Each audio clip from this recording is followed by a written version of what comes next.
star John Lennon, Yoko Ono, Shirley MacLaine, and Bob Rosengarten and the orchestra. Ladies and gentlemen, Dick Cavett.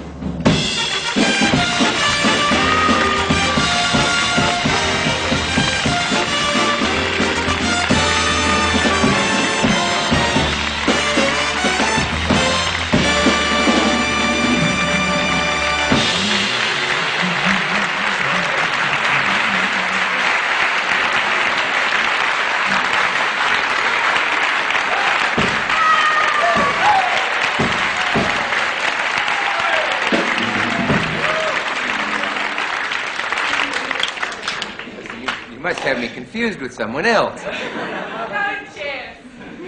Not a chance? Lady likes me. Say, I don't have anything much to say right here now because I'm in a sort of peculiar position in terms of time, time itself. The problem is that we are doing this show. It's another one of those time warp problems.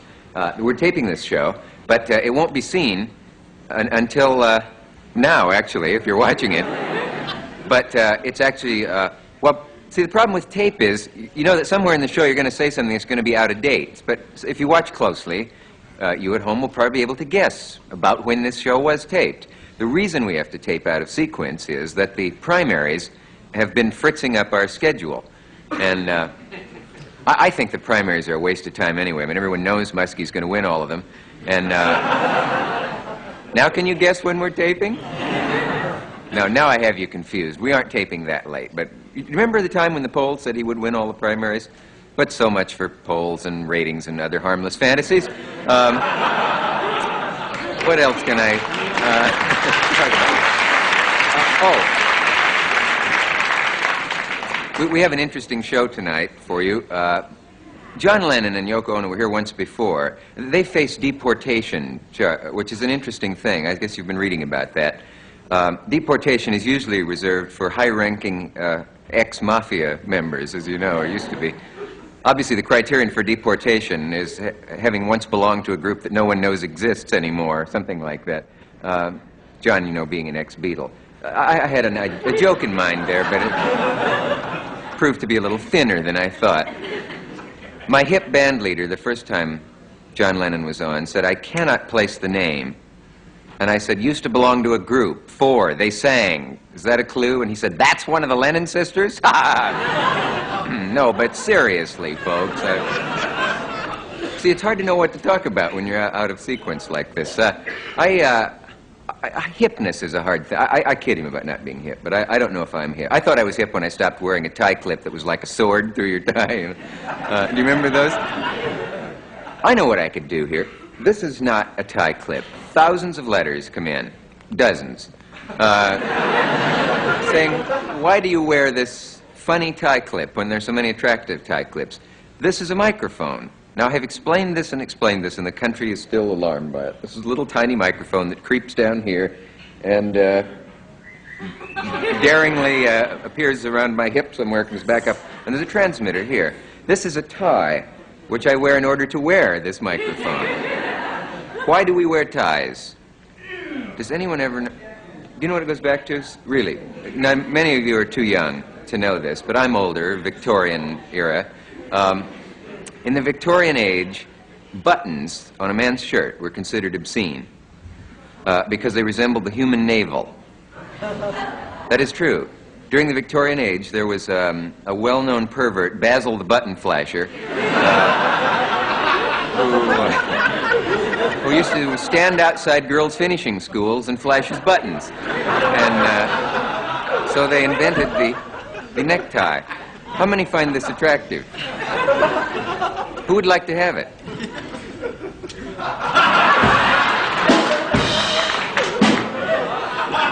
Not even the lady who said not a chance? Or...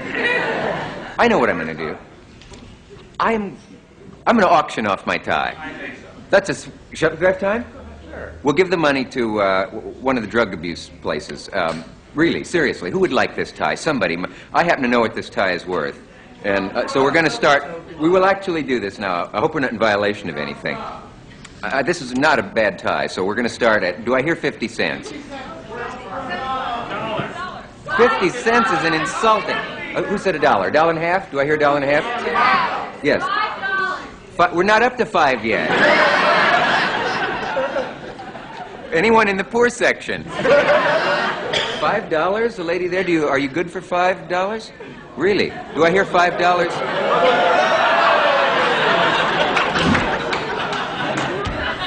What was that? Someone said she's great?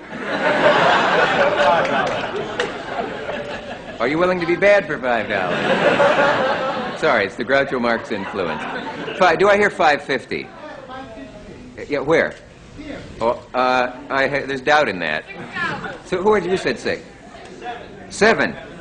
Cancel the guest. We can get up to $8. Anyone else? Anyone in the balcony? Please, don't let the reputation of the... What? Well, waive the bill. I'd like to see it. I don't really know what we're up to now. Is there literally a $10 bid for this necktie? $10. That's the kind of guy I am. No, is there really a $10 bid? $10. Let's think seriously. $10. Are you serious? Half your week's salary?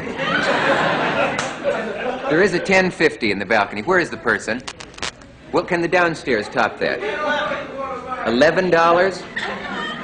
I have no... I'm embarrassed now because the tie actually came in a Cracker Jack box. Okay, I'd sell it to the guy for $11. Huh?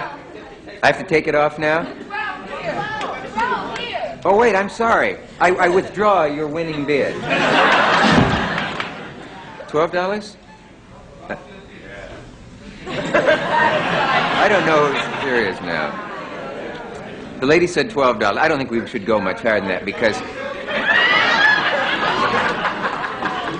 Listen, the products on the show don't sell for more than $12. I think this lady won because I've... You what? I'm sorry. You warmed the seat up for me? What were you doing up here? I'm sorry, we don't sell ties to trespassers. Okay, do you want it? Okay. Oh, be ready when I'm ready.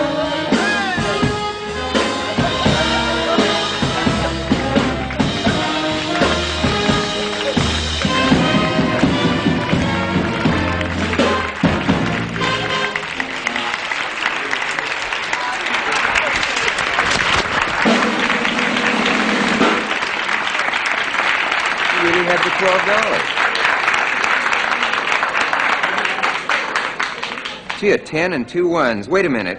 Hamilton does not wear glasses. All right. Listen, if the guests haven't arrived, we'll go through the rest of my wardrobe later in the show. What are you going to do with it? I think I'll give it to my boyfriend. Give it to your boyfriend? Is that your boyfriend sitting next to you? He's a very attractive gentleman. No. Okay. Would I sign it? Yeah. Okay. According to the card that's being held up, John Lemon is one of my guests tonight.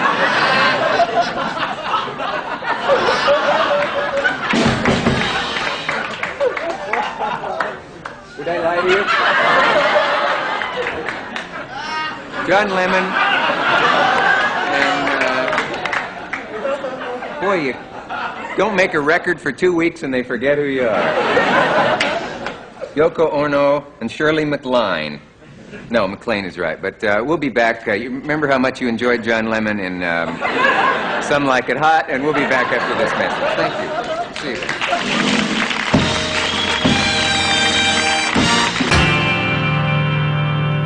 It's been a hard day's night, and I've been working like a good dog. It's been a hard day's night. I should be sleeping like a log. But when I get home to you, I find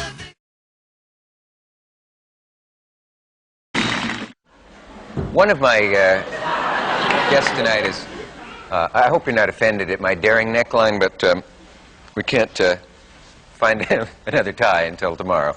One of the nice things about Shirley MacLaine is that when she isn't working, she's not sitting by a swimming pool soaking up sunlight. She's always doing something active and busy, and she's written a best-selling autobiography, which she actually wrote herself, in spite of the rumors that nobody ever really writes his own book or her own book. And she did a television series that was not a bestseller, although her book was. Must be an awful feeling. And she was in a provocative film called Desperate Characters, and she's in another provocative film, the title of which intrigues me. It's called The Possession of Joel Delaney. I don't even know if Joel Delaney is a man or a woman. And she has been around the country lately, taking its pulse, so to speak. Will you welcome Miss Shirley MacLaine?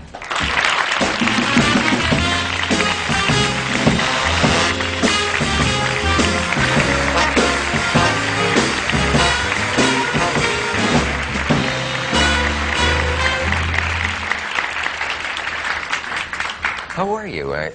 For another 100, I'd like to see the rest. You'd like to see the rest for another 100? I've often wondered what's going on under there. How exactly do you mean that? If I give you the 100, will you show me? You played one hooker in a movie, and look at you.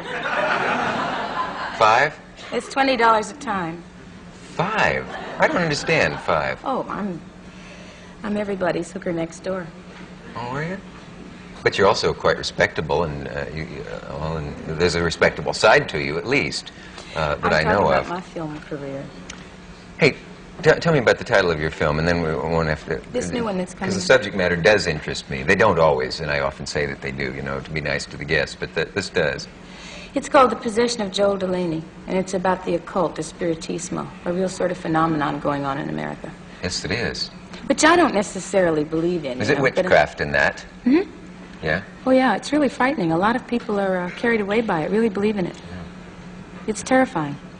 And is this a fictional treatment of the Well, series? it was written by a lady who did have an experience with a close younger man who was involved with schizophrenia. I think it was schizophrenia, but he thinks he was possessed. He thinks he was possessed by a killer, and he got into that scene, and it was difficult for him to get out, and nobody could explain it. And so she wrote a book that was fiction, but it was... Based on a real case. Yeah. Yeah. Have you ever been possessed? I've put that badly. Have you ever felt the presence of a spirit and been in a room where there were a seance? I sort of get possessed by good spirits, and the feeling that everything is much better than it actually is. But these people that I was involved with when I made the film really believed it. Oh, they really did think that... see, when you don't have explanations for human behavior that's despicable, you have to go to something. So I think they decide that it's the spirit of the devil combined with some sort of primitive superstition, and they come up with the spiritismo or occult. I have great respect for it, although I don't really believe in it. But you said the people you made it with do believe in it. Do you mean the actors or the... Yes, we had some actors who were very adept at it, and they were good at conducting a spiritismo sessions and exorcisms. That's new to me, spiritismo. Well, it was to me too. The word. It's a combination of probably the Catholic Church and primitive cultures, you know, because they were all Catholic down there in the islands, particularly Puerto Rico, which is where this is very prevalent. It's really a mind blower. I didn't understand it at first, but I was so interested in doing the subject because I know it's so popular in America. And like I said, I have respect for it, even though I don't believe in it. That we tried to make a picture that was real, and it is terrifying. Is it a little scary to people? Yeah. Chill because of the actuality that it could really happen. I mean, here's your Norman Rockwell type family with a nice, affluent lady in the upper 70s. It takes place here in New York, and she is blind to a lot of the deprivation in the world and what's going on. And suddenly her life begins to crumble because of the behavior of her brother. And he's been possessed by a man who really hasn't had the affluence and the comforts and the conditions and education that a lot of us have had, and he comes back and revenges himself, and that's what it's about. So you see the disintegration of this woman's personality, and she's woken up too late. Are you Joel Delaney? Is that the man? I'm that's the man. sister, and he's my brother. Yeah. Okay. Well, when we get back, have you been around the country? Yeah, that's really Did you actually find Middle America? There's about 30 universes going on out there. Okay. We'll be back and find out where they are. We'll be right back.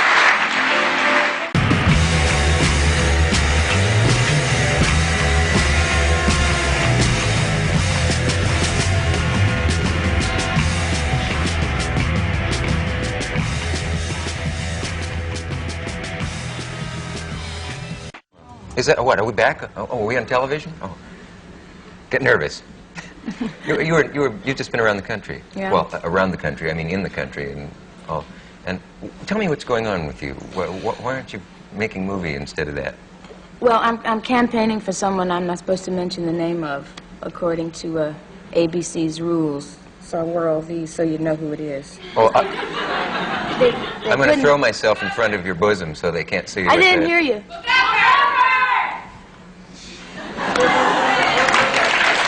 Now we have to. You know, Now we've got it. Now we have to get an audience for each candidate. it'll be silent. Silent. You won't hear anything. It's going to be very hard. Well, let's turn the cameras out there and we'll applaud and see what's going on. But you know, No. really, that FCC ruling, I did check, and it doesn't apply to people like me. It applies to the candidates. So it is up to each individual network to give these rules. I mean, I understand. What were you that told? That you can't come on and mention a candidate's name I because couldn't then say you have his to have name. every other candidate's supporters on? Is that it? It's equal time. I don't know if they'd have Hubert Humphrey on because I've been on for George McGovern. I don't know, but it wouldn't seem to me quite equitable. Because it seems logical that eventually we will have people on who will speak for anybody in the natural course of events. Sure, I but mean, what's happening is I've had because Wallace supporters on from show business. that's right. You see, what's the conclusion you reach is that because you have to observe equal time for everybody, nobody gets on. You see, that's what's really happening. Well, Anyway, I'd rather hear about you and what you've been that's doing where out I've there. been, and I've been doing it now since January, every day, you know, absolutely every day, and I've been in about 12 states now. And I'm not kidding. I thought I knew America, but I don't suppose anyone really knows. But the thing to pick up on is the pulse of the mood, you know, the anxieties, these things that are making them this universe of people out there, both happy and sad and frustrated and demoralized, et cetera, et cetera.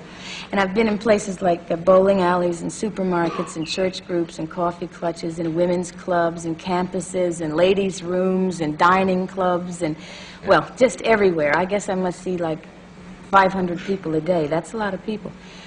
And what I'm learning is that they're really trying to tell us something, you know, those of us who are supposed to be in the forefront of artists and making films and books and television, and those of them who are politically trying to lead the country, they know a little bit more than those of us give them respect for knowing. And that's why I got involved with this. When you really realize that the bottom falls out of your own industry, you relate it immediately to the fact that the bottom dropped out of the country. And what you have to go to is the source of the reason why. And their responses are more sophisticated and more respectful than we realized. But we often hear that it's just an illusion created by the media that people are vitally concerned with all the problems that the papers and magazines are. But that when you get out and meet them, Yeah. what they're really concerned about is, are they going to get well, this is a national issue, I suppose, but aren't they going to get their meals paid for that week, and are they going to be able to afford school, and that they're not that concerned with all of the things so that much- make journalism. The thing that I'm finding everywhere is the thing they're most concerned with is truth. I mean, it's not an abstract notion. They want to be told the truth. They want the president to tell them the truth. They want our movies to tell them the truth. And the reason they're not responding, I mean, if we make 135 pictures a year and 6 or 7 are hits, then there's something wrong about the truth we're reflecting of that society. And this isn't unrelated to politics, you know, because it all is sort of lumped up together in the last analysis. We're a little bit out of touch with what they're feeling, and they're desperately trying to tell us the truth. Well, what happens in a bowling alley? Now, what kind of truth do you get there? Well, you walk in, and first of all, they must be startled to see Shirley MacLaine walk in. That takes about 4 minutes to get over with because they know I'm there for the candidate I'm there for. It's so restrictive not to be able to say the name, you know? Mr. Just X. have to. Well, And we sit down and we talk about life because they relate to me not on a political level but on a humanistic level. And they ask me about my life and I ask them about theirs, and pretty soon we're up to the fact that they can't pay for their mortgage, they can't, their credit is gone, their kids are demoralized and on different kinds of dope, blah, blah, blah. And it starts to get into the problems that are suddenly now political legislation, you know. The whole problem of the spirit and feeling and mood of the country is directly related to politics. Maybe that's why this political election is so much more exciting this year than any other time, because all the confluence of currents have come together, and this phenomenon of desperation is manifesting itself in you're lying to us, you know, you're lying. Now tell us so we can fix ourselves. It's really amazing. I would think that with the Pentagon Papers and with all of those things, that people must be pretty well adjusted to the fact that it's going to, only one or two insiders really know what's ever going on, and the rest of the time, it's just as anybody's guess, because things are done privately. Yeah, they think that corruption is synonymous with leadership. They think that that an honest person can't win, and the really terrible mind blower is that they think an honest person can't govern. Now, that's a terrible thing. Can't what? Govern. Oh, I thought you'd slipped there. That's funny. Sorry. Can't rule, can't rule. Oh, wait, that's the name of the president of the ABC network. Wait. You're in trouble. I mean, there's no way you can go. I don't think anyone else is running for that office. So. But go ahead. No, wait, he isn't the chairman. What is he? Chairman? Okay. Take my fumbling out later of the tape. Go on, Shirley. You know, I'm gonna say something about the problems I've been reading about your, how they're hassling you with your ratings and this and that. You are such a pleasure to have on. That's what... Can't stand praise.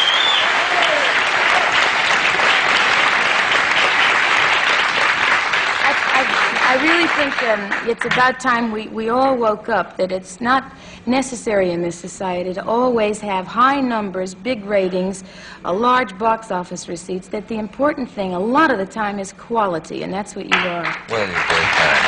But I'd never hear... And anyway, you know, if you let me go on with this, you do reach whatever your ratings are, 5 million people. What are they? Nothing? The 5 million that do listen to you and watch you and are really faithful and learn something and are entertained in a qualitative manner, they've got to mean something. Well, that whole numbers thing is, well, I have something to say about it, but I'm not ready to, I want to get it all together. Is that how you say it? Yes. See, I'm older than you are, and I don't know all those expressions. But I either will have said it by now, or I'm going to. You see, mean you've got a commercial? We're on tape, and but here we are. I cannot get my mind around that problem. I'm going to forget it. The fact that we're seen right now, but we're taping a week before, and our local stations have a message, and we'll be right back. Right now. Talking to Shirley MacLaine, where are some specific towns and places you've been in? Let's see. I started in January in Illinois, New Hampshire, Florida, Pennsylvania, Utah, Idaho, Arizona, South Dakota. I envy that. I'd love to get around the country some. I did a little earlier this year, and no one knew I was there because I was actually pre-taped and I was on the air. It's just so important that that those of us who think we are emulators of life, you know, we think we can be people in our profession. How can we be them if we don't understand them? How can we be them if we don't brush up against the humanity of them, you know? And as I said, I thought I understood what I was doing, but not until this last trip, because I've been around the world a lot, but never my own country, because I felt I knew it. We tend to be seduced by the communications media because the communications are so immediate, but we always really get their opinion of what America is. You get a very different picture when you see it yourself and you perceive it through your own eyes. Did you run into that, a lot of that feeling that people don't really know what we're like from the image they get from us? And shows it? Like they always think I'm short and cute and cuddly. I come on like this. But what I meant was, do the people out there actually feel that no one knows what they're like because... Oh, you mean we don't understand them and they feel resentful? A kind of paste-up idea of what Middle America is, and it isn't that. That's right. I think they feel caricatured. They feel that they've been categorized, that they're all in one big lump bag. And, I mean, they're just not. In one single family, you'll find 5 countries, because each person is operating out of a different set of values. I mean, for instance, a 9-year-old brother's generation gap is probably larger between he and his 12-year-old brother than maybe the 12-year-old brother and the 25-year-old father. You know? And wait a minute. You may want to rephrase that. They're coming right across the street. But you understand what I mean, that things are moving so fast that that the generation, I don't know, the psychological gap, the sort of lifestyle value gap gets gets larger and larger as people move faster and faster. And if we don't keep up with what's really happening out there, we're not going to understand anything. Hasn't anybody said, what's an actress doing involved in all of this? You're supposed to be up on the screen entertaining and amusing us. Yeah, but like I said, what's the difference when your job is and your interest and your creativity lies in emulating life? You're just that far from becoming involved with how to make it better. Is your career likely to suffer from this? Is your agent worried? He's not worried because of who I'm supporting. He's worried because I'm not working. That's what I meant, yeah. Well, he understands I have to do it. I mean, I really couldn't go to Soundstage 27 and emote all day long while this life's occurring on the outside. I just couldn't do it. What did that in you? There are plenty of people who do still go to Soundstage 27. Not too many, if you'll notice. Yeah. I don't know what did it, Dick. I guess the same thing that made me write my book and made me start traveling when I was 20. I just am just desperately in love with people. I want to know what they're feeling, how they're acting, what bothers them, you know, how to... And then, of course, you do get suddenly transcended in, if you care and if you're sensitive, into how to make things better. So the best tool we have at our disposal is politics, I guess. I mean, I don't like politics. I really don't like the nature of it, but... Well, I seem to remember you once saying you wouldn't get involved in it, that it's too dirty. As a candidate myself, I wouldn't know. Yeah. But believing in the spiritual and human and honest and direct qualities that I find in this particular man that I'm supporting, I feel that that's worth a year out of my life, or however long it will end up being. I mean, if he gets the nomination, I'll go straight through to November. If he doesn't, I'll go back to work and write my book that I'm finishing and another movie. But, see, you can't separate these things, I don't feel, because there's no real difference between political legislation and social dilemma, is there? And we're all involved with the social structure and the social problems and things that bug us. So if we're involved with that, we work within an electoral process to make it better and to change it, and that involves politics. I wouldn't like to be chained to a desk or anything like that, but I like to move around and get the feel of what everyone else is anxious about. Do you think it's worth starving an agent to save the country? I can tell you, my agent has no problems. It's an old philosophical question. We'll be right back after this message. It's been a hard day's night, and I've been working like a good dog. It's been a hard day's night. I should be sleeping like a log, but when I get home to you, I find the... My next guest taped a 90-minute show with me a little less than a year ago. Can't be that long. No, quite a lot less than a year ago. Like a week ago. No, sometime anyway. They said at that time that they might come back and sing sometime. There was so much to talk about that the taping actually ran on beyond the 90 minutes, and we ran some of it on a later show. And anyway, they have kept their promise, and I'm grateful because not only is it interesting to see them perform, but they are involved in a crucial court case here in New York, which will determine whether or not they can remain in the country or whether they face deportation back to England. Will you welcome, please, John and Yoko Ono.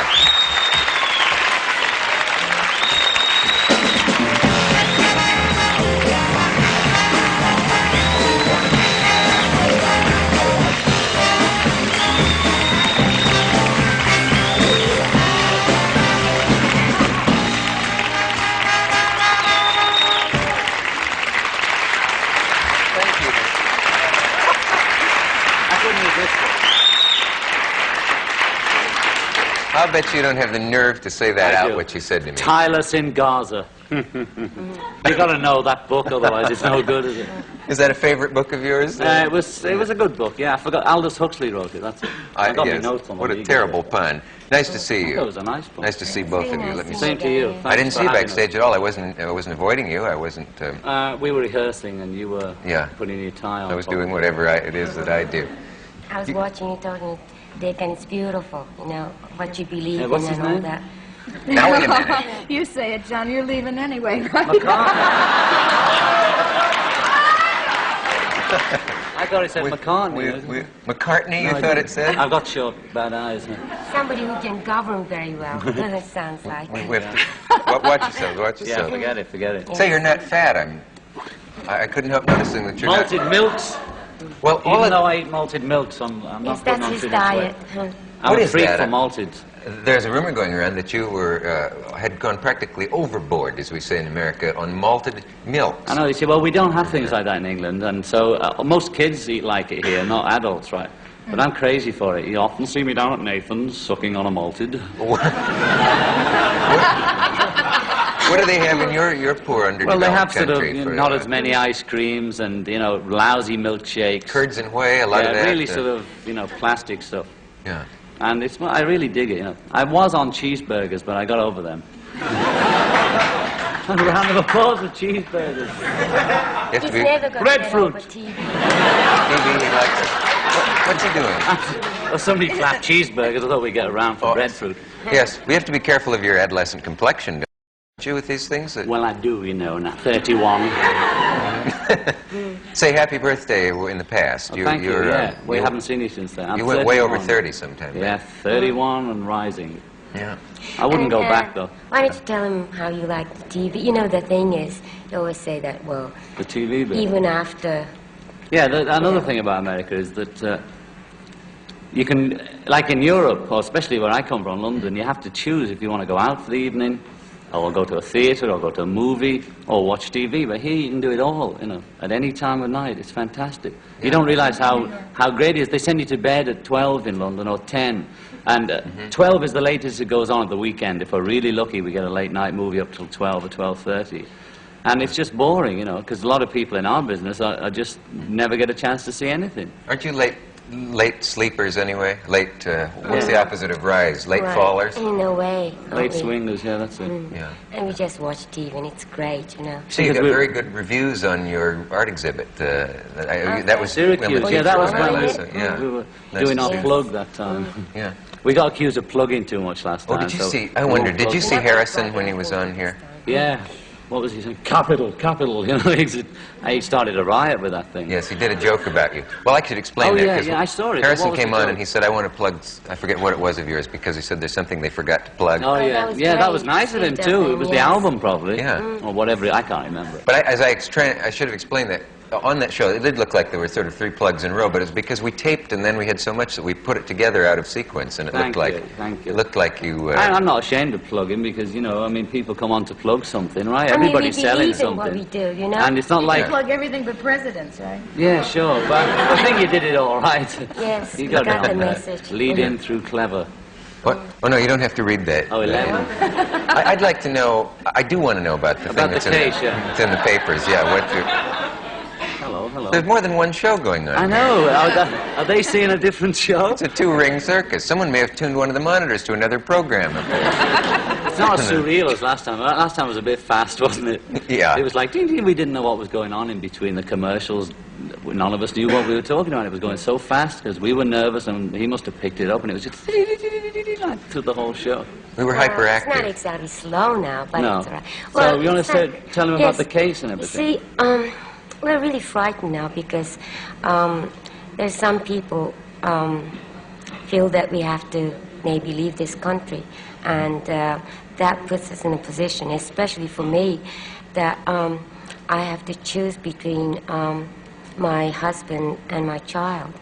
Explain that. Why? Why I got in Well, that situation? First of all, because, well, I have a child who's 8 years old, American. and she's an American citizen. Yeah. And we're trying to, we're looking for her in a way, because, I mean, we can't find her. Shall I explain about Texas and everything quickly? Right.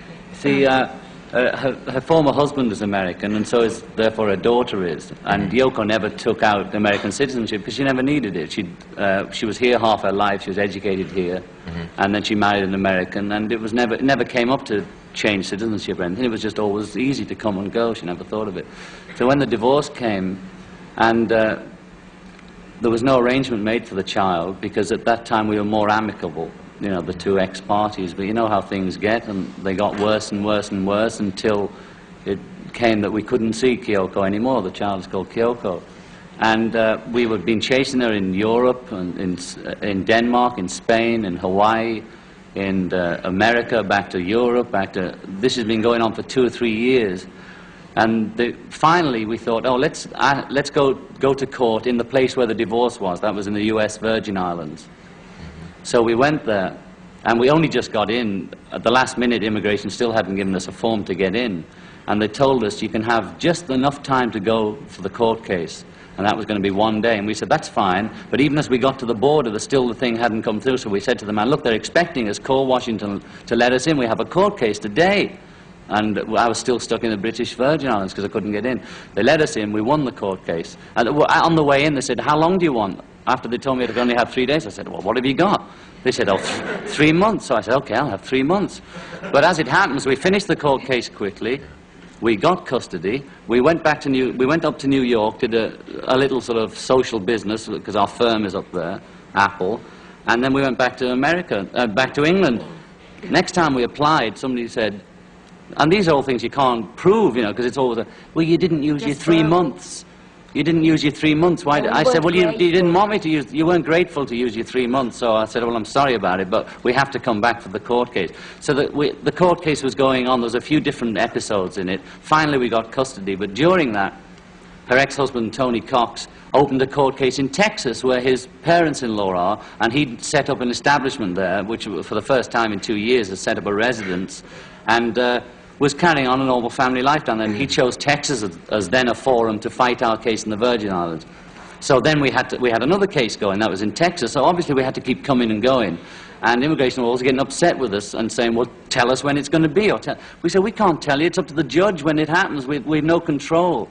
So finally, as we start winning the case in Texas, Mr. Cox runs away with Kyoko again. As usual. So it's easy for somebody to go in court and accuse people like us in public of terrible things, and by the time we've waded through it all and said, no, you know, we haven't done a damn thing, actually, all we're trying to do is talk to her. She hasn't spoken to her for a year. By the time the judge has seen through all the games, the man's run away again. They give us custody again, and this is temporary custody only if we bring the child up in America. Because she's an American citizen. Because she's an American citizen. The judge thought she should be brought up here, and we don't mind. We agree. We'd like to be here and bring her up. So, A, we have the 2 papers with custody, but we don't know where she is still. We haven't a clue where she is. She's in America somewhere. So we've no idea. We can't tell immigration or anybody when it'll be all over or when we know what's going to happen. And they began to intimate to us that we were using that as an excuse to go on Mike Douglas, Dick Cavett, and things like that. But all it is that we're not going to just sit in a box while we're in between court cases. We have to live our life, and to work is the only way we can keep our minds off it, because it's killing her. It's 2 years since she's seen her, and 1 year since she's spoken to her on the phone. And immigration's policy has always been not to split a family. So they're saying that seeing as Mr. Lennon is not eligible because I was bussed in England in 1968, planted, by the way, but bussed. I pleaded guilty on lawyer's advice. She was 3 months pregnant and all that. It was a real drag, but I did it. And I paid my $100 fine or whatever it was. And then they say, well, because I'm not eligible, rather than split a family, although there's nothing against Yoko Ono, you both better get out. We're saying, but if you don't want to split a family, let us stay here, because our daughter's here. She has to choose between me and the daughter. And A, she doesn't know where the daughter is. We don't have a clue. We just know she's in America, somewhere. See, even if she's not in America, I really don't know where she is. But the thing is, from a mutual friend we've heard, and of course, you know, that's the cleverest way, is that my ex-husband was saying that, well, all they have to do is hide and wait until we're kicked out, and then this will be a heaven for them, because they don't have to worry about us coming we don't in, want to because even we can never come here, you know. Yoko always said in all the transcripts of the court cases, too, we don't want to take the child away from Tony. No, I'm not a possessive. He's paranoid about it. He thinks we're big, powerful people that are going to do something to him, and we're not. We're saying it now if you're watching. And everybody can... There's nothing John and Yoko could do to Kyoko. We couldn't hide her anywhere like you because we're too famous. There's nowhere we can go. And Yoko always said, in court and out of court, she thinks the child should have both parents, be able to see both parents. Access. And we don't care what kind of arrangement he wants to make, just so the child does have the benefit of both parents. But at the moment, you're split between either... Well, as you said, choosing between your husband and your They're saying, child. no matter what, you know, you're a criminal and you've got to go. Well, let's talk some more about that. That's very... Excuse me, Going Yoko, because we have to take this pause now, then we'll be back. Sorry. Here's a picture of your little girl, Kyoko. This is Kyoko, and she's 8 years old. And you see, in Texas court, a teacher testified that she's 3 years behind her studies because she's been running around the world so much, you know, and that's one of the reasons I'm very worried about her. I think it would be on your mind all the time. It must It is. be really I mean, Yes. there's no way out. Well, John has to switch the TV to another channel or something whenever I see a child, because these days I just can't stand seeing a child, you know. And it Because comes out every reminds- night in nightmares, you know. I mean, it really does. If we work all day so to not think about it, it has to come out some way, and it comes out every night about 5 o'clock. And you know, John's this drug case, which is possession of marijuana case in 1968, it's 4 years ago, and it was planted, and the surgeon who actually came to arrest us is now suspended from his previous job. He also did the because, same to George Harrison. You know, there's some question about his method of arrest, and they're all saying, and the immigration office saying, well, this is only because of the drug case, you know, and nothing else. But the strange thing is people like Donovan, Keith Richard, Mick Jagger, George Harrison all have exactly the same exactly the case as same me. record around the same time, and they can come the and same go, policeman, you know, I think, you know. anytime So what they is it can. there? It was. He was a The same headhunter. policeman. What is And it the they're after policeman- you for? Or should They're we talk after, about they're that after later? us because we talk about Outspoken. peace, you know. I mean, because we want peace, you know. We've said the same thing for 2 years, different way, one way or another, and we believe in it. The only thing we promoted was peace and love, and there have been some rumors like we might go to San Diego to, you know, disrupt the We're getting blamed for the Chicago Republican convention now. things like that. It's no kidding. Chicago. When we approach people for help, somebody somewhere rings them up and says, these people are criminals. If we were given a job on the Drug Abuse Council to help people try and explain drugs in a realistic way to kids, because nobody else is doing it, then immediately we got the offer. Somebody rings up the people that offered us and say, what are you letting those criminals on for? Don't you know the this, that, and the other? Don't you know the... And somebody else rings up and starts talking about they had something to do with Chicago. And the first time we'd ever heard of Chicago is we saw a play of it done on British TV. That's the first time we'd ever heard. Because we were They in think we're going England to at San that Diego or time. Miami, wherever it is. We've never said we're going. We ain't going. We're There'll be not no big going. jam with us and Dylan because there's too much going on. We never said we were going. That's it. There was an editorial in the Times the other day, and I know there have been in other Oh, that was papers, great, yeah. which I completely agree with. I mean, I think it's shocking if you're being deported, and it's ironic that it would happen in the same year that Chaplin was given an award after 20 years after a similar kind of nonsense. You're more But I mean- responsible for the expression of love and peace in the arts than anyone practically in the 20th century. That's very nice. Thank you. Well, Let's try anyway. and get this one. You see, this is a bit hard for me to explain, but our lawyer's name is Leon Wilds, and he's not a radical lawyer, he's not a William Kunstler, nothing like that. We went to an immigration lawyer who knew about immigration, and he has really been surprised, because he worked in immigration 15 years, he's really been surprised by some of the things that have gone on. And it's very ironic that the government approved our application as outstanding artists whose presence is beneficial to U.S. cultural interests and the public welfare. The federal judge has approved that, and the government has, but we had to fight for it. And it's the only time that he's ever had to go to court to force the government to consider an application like that, obtained by an injunction, meaning that as one way for us to come in is as outstanding artists or scientists. There's a special clause. Now, we put that in our case, and nobody looked at it. And it's the never looked law at the that they have to look at the application. They didn't look at it, and our lawyer went down and said, you haven't looked at it. So he took them to court. And the judge and the federal judge said, they have to look at it, and they have to take this into consideration. Yes, they are outstanding artists and would be a benefit to this country. And it's the only time he's had to go in and fight for it. Also, you know, Well, if there are But, anybody just to- who's interested in helping us, petition does help too. And we have about 10,000 people roughly. There was now a in telegram petition, from a but union leader. Oh, yeah. You want to mention it? Oh, It's yes, great. could You know. you? We've run into another station problem here. Okay, We have wow, to that take a was message. quick. We'll be back. At this point in the show, which was taped a week ago, John and Yoko got into something which ABC feels may develop into, in their words, a highly controversial issue. It revolves around the song "Woman is a Nigger of the World," and the obvious fact that some members of our black audience will or may be offended by the use of that word. In the next segment, John Lennon gives his reasons for writing the song and for using the word. I permitted this insertion into the show that I'm doing now as the only alternative to a full deletion by ABC of the segment. Watch it. Let us know what you think. Just quickly, it's interesting that the support for this is growing and does not just represent what you might call one kind of person or something. This is a telegram that should interest you. Immigration and Naturalization Service it's addressed to. It would be an outrage and a tragedy for this country if John Lennon and Yoko Ono are deported. Their strong anti-drug stand and their clear, eloquent commitment to nonviolence and to participation in action for constructive social change are messages badly needed in America today, particularly for our youth. He goes on to say about the personal tragedy that Mrs. Lennon is forced into by choosing between her husband and her child. I join thousands of other concerned Americans in asking you to take favorable action enabling John Lennon and Yoko Ono to remain in this country. Signed, Leonard Woodcock, President, United Auto Workers. Right on, Leonard. Yeah. Here's the song. Tell me about it. Okay. And just one other reason we want to be here is because we really dig it. We dig America. We always have. She loves it, and she's converted me to one of those New York fanatics. Okay, do you want to talk about this? You are far out. Yeah, I hate it when I leave New York now. Yeah. Anyway, yes, you have a record here that bears some explanation because there's a bit of hassling going on as to whether or not it can be sung or not.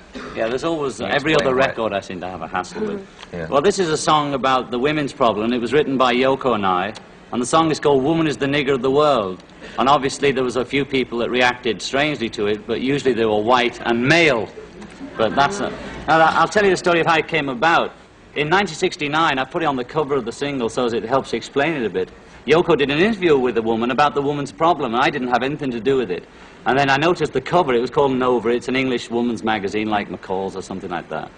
And the first time I heard about it was I saw it on the cover of McCall's like that, and it sort of said, she, woman is the nigger of the world. Well, at the time, I was more of a chauvinist than I am now, and I must say I was saying, well, come on, what about this and what about that? And I argued a lot.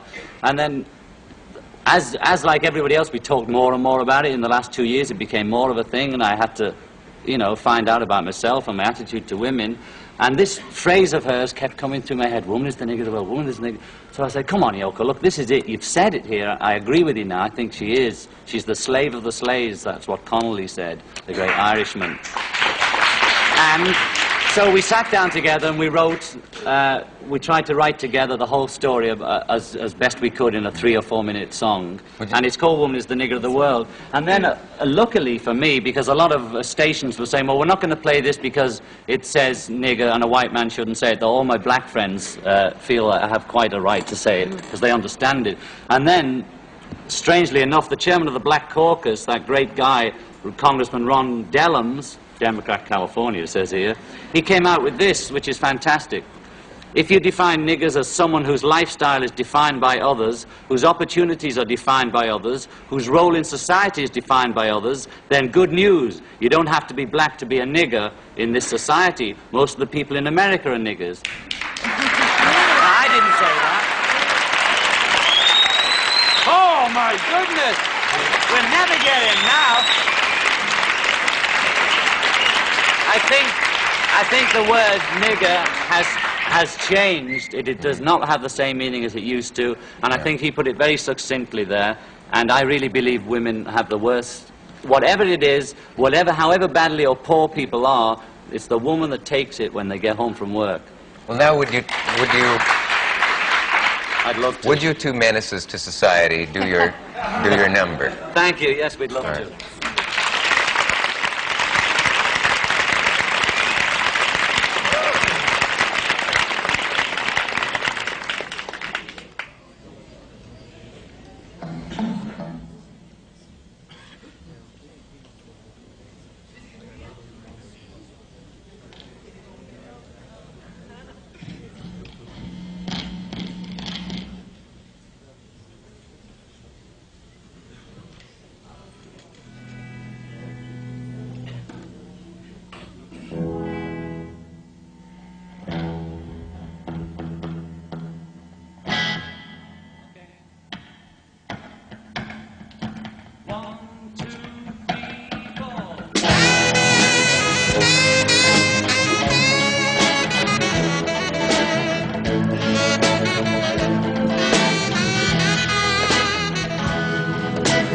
Woman is the nigger of the world.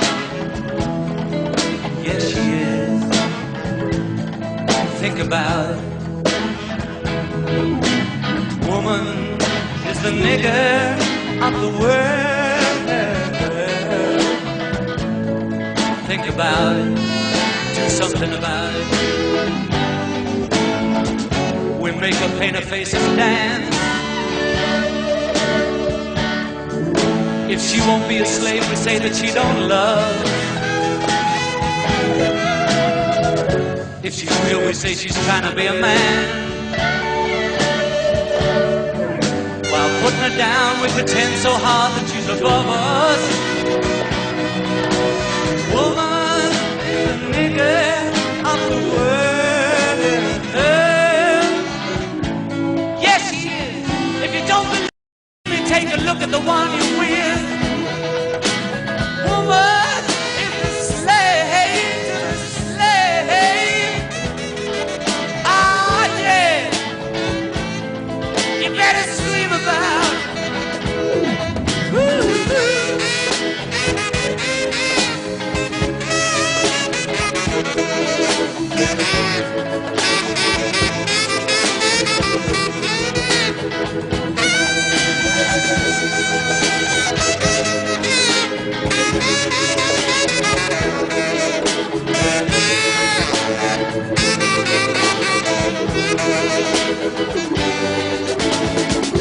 We make a better raise our children,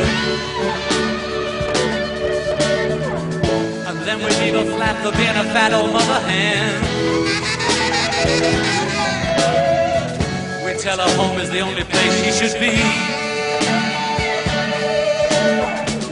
Then we complain that she's too unworldly to be our friend. Well, now, woman is the nigger of the world. Yeah, she is. If you don't believe me, take a look at the one you're with. Woman is the slave to the slave. Oh, yeah. You better scream about it. Yeah.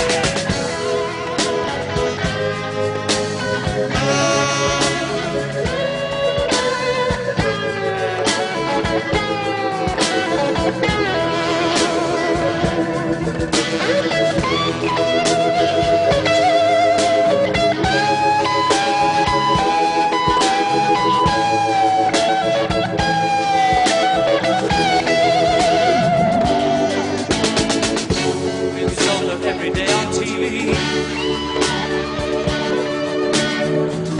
and wonder why she has no guts or confidence. When she's young, we kill her will to be free, while telling her not to be so smart, we put her down for being so dumb. Well, now, woman is the nigger of the world.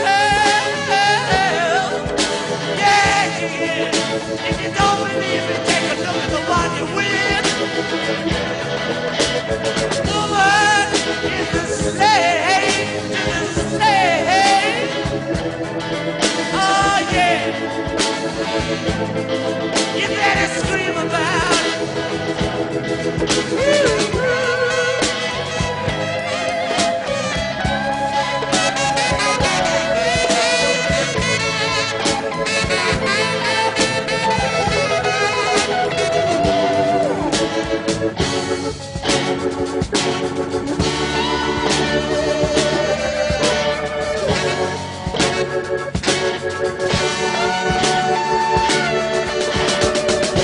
We make a bigger face again.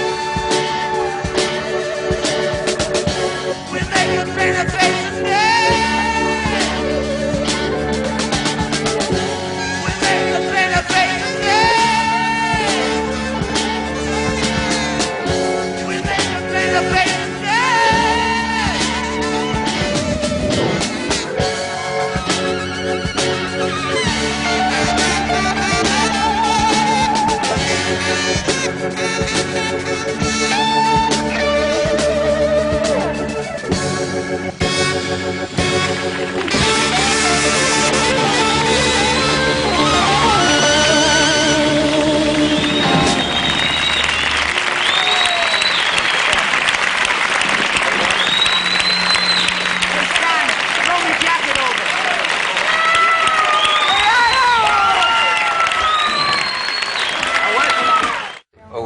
Yes. We were speaking about your far-out attitude. It's not fashionable to like New York these days, and sometime you must come tell us why an Englishman who has a country home and can live in the rolling green hills of England was so anxious to settle here. It's refreshing and nice. Most people. It's not just I was the brought up on sentimental, Americana. Sorry. Yeah, and it's not just the sentimental reason that we want to stay here. There's a lot of things we're planning, you know. This was sort of regardless of the immigration attitude, you know. We were, since a year ago, we were thinking of making a music library in New York, opening a music library in New York that is free, and it's for the poor and for the young, you know, things like that. And also, the Aware organization in New York is inviting us as artists in residence to help the summer program, you know, to cool the summer in New York, things like that. Yeah.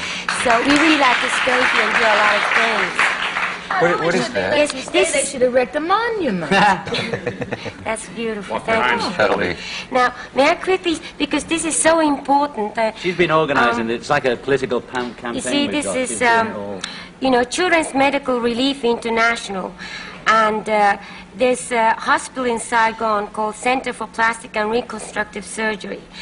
And this is the only modern facility in Vietnam that's designed to treat the thousands of children injured, you know, directly and indirectly from the war. And actually, you know, it's very sad because now the government is cutting funds, you know, and because of lack of funds, maybe they have to close down. And they really desperately need money immediately. And anyone who is interested in helping them or doing something about it, the address is CMRI.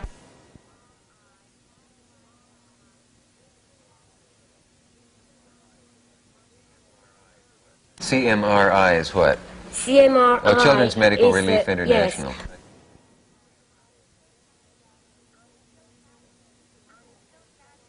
And it's so sad because even if they go on treating the children, it takes 30 years to treat all of them, you know, to get well. I mean, it's that bad. And you see, what happened is, you know, if you think that, you know, if your own child is injured, you know, what happened was in backstage, I had these photographs of them and Kyoko's photo together. And then I was just going to take Kyoko's photo out. You see, Kyoko's my daughter. And I just took it out. And I got a shock because I thought she was injured, you know. And Shows how it's on your yes, mind. I mean, you know. This boy was hit by a If phosphorus it's your grenade own in the child, crotch. you would understand, you know. And whatever that is, I don't know what it is, but it sounds awful. Phosphorus grenade in the crotch. It's really terrible. Well, we have to take a message. We'll be right back. Here again are the Lennons, John and Yoko, and the number, as soon as we get the buzz out of the speaker, will be the flight of the bumblebee if we're not careful.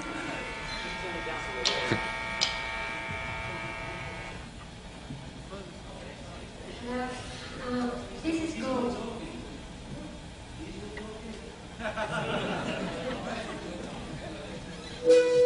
This is called We're All Water, and it's a song from our latest album called Sometime in New York City, coming up this year.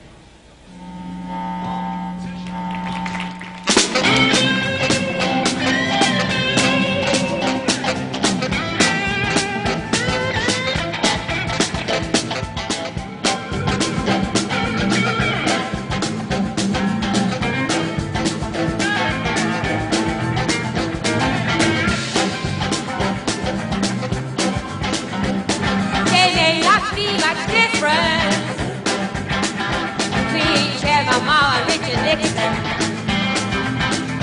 We stripped them naked. There may not be much difference between Marilyn Monroe and Lenny Bruce. We checked their coffins. There may not be much difference white as a whole of people. We count their windows. There may not be much difference between Rocco Welsh and Jerry Rubin. We hear their heartbeat. We're all water from different rivers. That's why it's so easy to be.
It's a New York group, Elephant's Memory, right? Group is Elephant.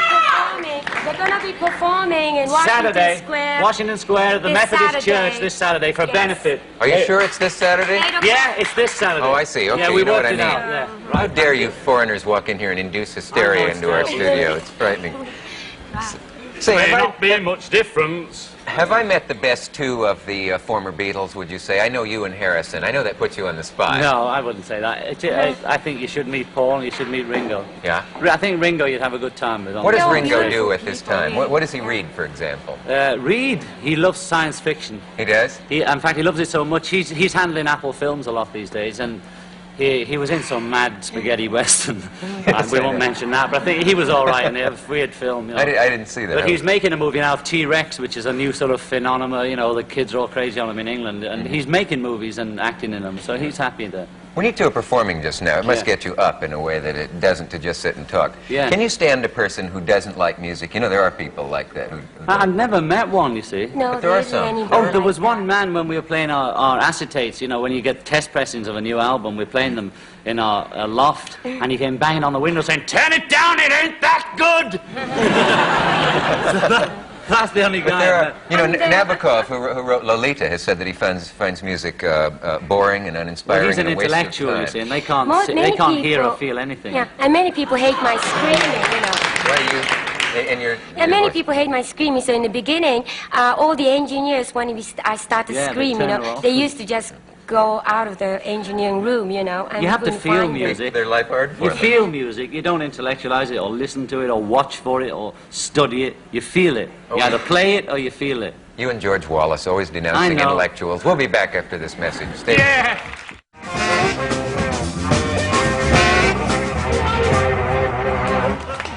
Try and be respectable. We only have 30 seconds left. John Lennon, Yoko Ono, Shirley MacLaine, or Lemon if you prefer. I noticed the lady who bought my tie has left with it. That's interesting. The seat is empty. Monday night, Betty Davis and Peggy Wood, and Tuesday night, 90 Minutes with Jack Parr, believe it or not, and we'll see you all then. Good night.